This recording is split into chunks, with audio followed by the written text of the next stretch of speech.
अरे यार 3 बजे फिल्म शुरू हो जाएगी, तू क्या कर रही है? बस मुझे 5 मिनट दे, मैं अभी साड़ी बदल कर आती हूँ। अरे बहू, तू अचानक कहाँ जा रही है? तेरी सास तुझे आवाज दे रही है।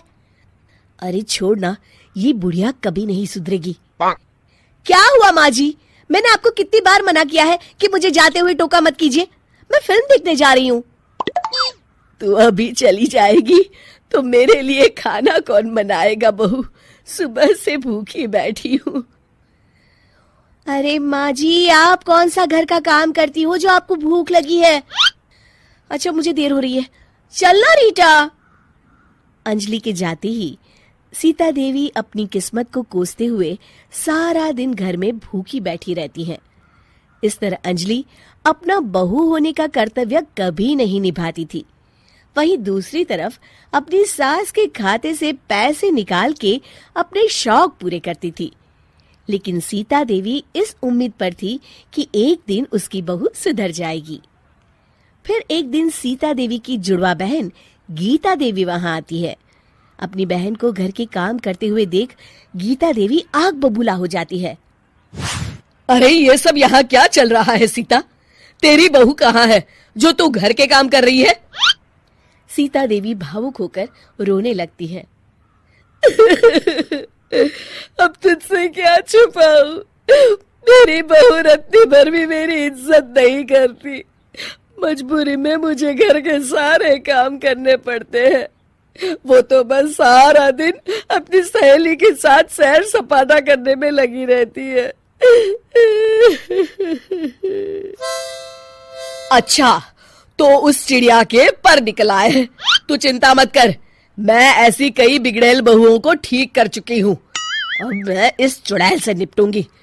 तू कुछ दिनों के लिए मेरे घर चली जा, मेरी बहू तेरी अच्छी देखभाल करेगी। फिर दोनों बहनें आपस में साड़ियां बदल लेती हैं और सीता देवी अपनी बहन के घर चली जाती हैं। देर रात अंजलि जब घर आती है तो अपने कमरे का नजारा देख उसकी आंखें फटी की फटी रह जाती है। हे राम, मेरे कमरे का एसी कहाँ चला गया? और मेरा 56 इंच का एलईडी टीवी कौन ले गया? अंजलि तैस के साथ अपनी सास के कमरे में जाती है। तभी वो देखती है कि उसके कमरे का एसी और टीवी उसकी सास के कमरे में लगा है और गीता देवी आराम से एसी की हवा खाते हुए सास बहू सीरियल का मजा ले रही है। अच्छा, तो ये सब इस बुढ़िया की कारस्तानी है। अभी इसे बताती हूँ। ये सब क्या है माँ जी? आपकी हिम्मत कैसे हुई मेरे सामान को हाथ लगाने की? क्यों बहू, ये सारा सामान तूने तेरे पिताजी के पैसों से खरीदा है क्या? हैं? लगता है तू भूल गई कि ये सारा सामान मेरे पैसों से आया है, इसलिए मैं अपनी सारी चीजें अपने कमरे में उठा लाई। तुझे कोई एतराज है? चल जा यहाँ से, सीरियल का मजा किरकिरा मत कर। गीता की बातों का कोई जवाब नहीं बनता देख अंजलि अपने दांत पीस कर रह जाती है। अगले दिन रीटा और अंजलि शॉपिंग पे जाने की तैयारी करती हैं। अंजलि जैसे ही अपनी स्कूटी पर बैठती है तभी गीता देवी स्कूटी की चाबी निकाल लेती हैं।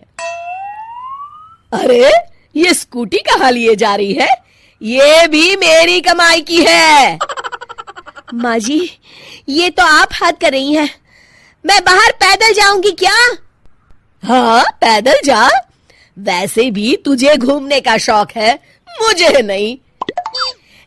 देखिए माँ जी, इस तरह मेरी सहेली के सामने मेरी बेइज्जती करके आप ठीक नहीं कर रही हैं। आप मुझे अच्छी तरह जानती हैं, बाद में आपको पछताना पड़ेगा। अच्छा, तो तू नहीं सुधरने वाली? मेरे ही घर में मुझे ही धमकी दे रही है? तेरी याददाश्त के लिए बता दूं कि ये मकान मेरे नाम पर है। अब तू देख, मैं आज ही अपने बिल्लू वकील को बुलाकर ये सारी जायदाद अनाथालय को दान कर देती हूँ, फिर तुझे एक ढेला भी नहीं मिलेगा। गीता की बातें सुनकर अंजलि के पैरों तले जमीन खिसक जाती है। अरे, अगर तेरी सास ने तुझे अपनी जायदाद से बेदखल कर दिया तब तो तू सड़क पर आ जाएगी। मैं तो कहती हूँ चुपचाप अपनी सास से माफी मांग ले अंजलि।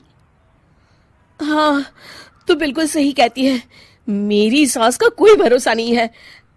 अरे नहीं नहीं माँ जी, ऐसा गजब मत करिए, आज के बाद मैं आपको कोई तकलीफ नहीं दूंगी और घर के सारे काम ना मैं ही कर लूंगी। मैं आपको एक अच्छी बहू बनकर दिखाऊंगी। कुछ दिनों के बाद, ये लीजिए माँ जी, आराम से गाजर का हलवा खाइए। खुशबू तो बहुत अच्छी है। हाँ माँ जी, वैसे मैंने सब काम कर लिया है, तो मैं आपके पैर दबा दूं, आप आराम से हलवा खाइए। इस तरह गीता देवी अंजलि को सही रास्ते पर ले आती हैं और सीता देवी वापस अपने घर में आकर रहने लगती हैं।